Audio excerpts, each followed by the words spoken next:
Boas tardes, Galicia, e aló donde nos escoiten ou nos vexan. Atopámonos un domingo máis, o segundo, no plató 300 da Televisión de Galicia, coas luces prendidas, e digolles unha cousa, e ben aprendidas para vivir xuntos o domingo. I just called to say I love you. I just called to say how much I care.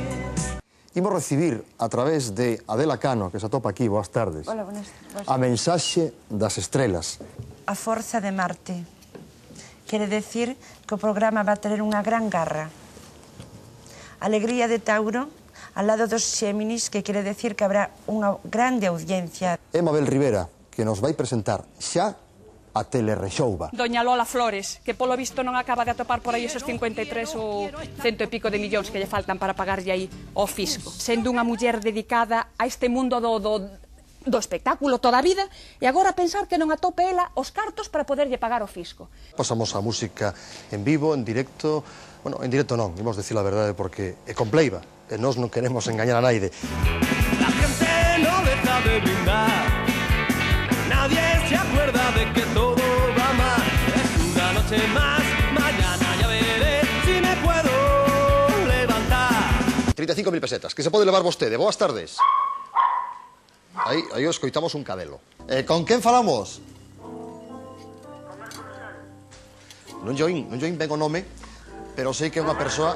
C3. Que dixeche? B ou D? C. Marcos, chámanos dende... Pontevedra. Desde Pastoriza, provincia de Lugo. Tes moita experiencia, verdad? Experiencia... Como te chamas ti? Eu chamome Fidel. Moito gusto en coñecerte. A ver si atopamos o tesouro, te levas 35.000 Cando pesetas. vai venir o coche fantástico? O coche fantástico. Que os rapaces están xa agardando os debuxos animados.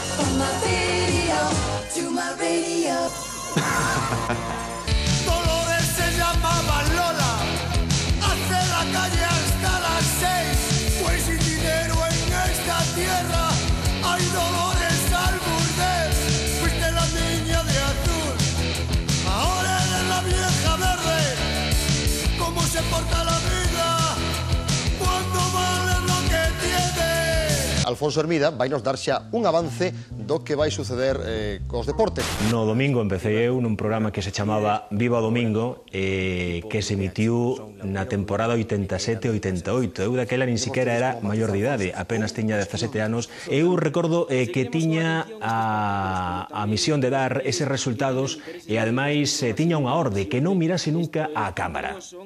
Eu estaba nunha especie de cabina de radio e a miña función con auriculares postos, con cascos postos, eran dar os resultados como se estivese nun programa de radio. Onte en Balaídos o Celta conquería unha nova vitoria, esta vez diante do Betis de Sevilla.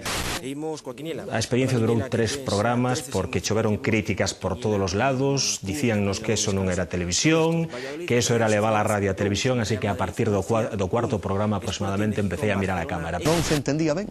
Entón, o que sucede é que dixemos, pois nada, hacia a cámara, Alfonso Hermida, que é un gran profesional do xornalismo, vai nos comunicar xa os goles que hai, porque creo que hai varios goles xa. Xa temos varios goles na tarde dominical da nosa terra. Así empecé eu, efectivamente, na Televisión de Galicia con só 17 anos e anos despois puiden incorporarme xa definitivamente como traballador desta casa.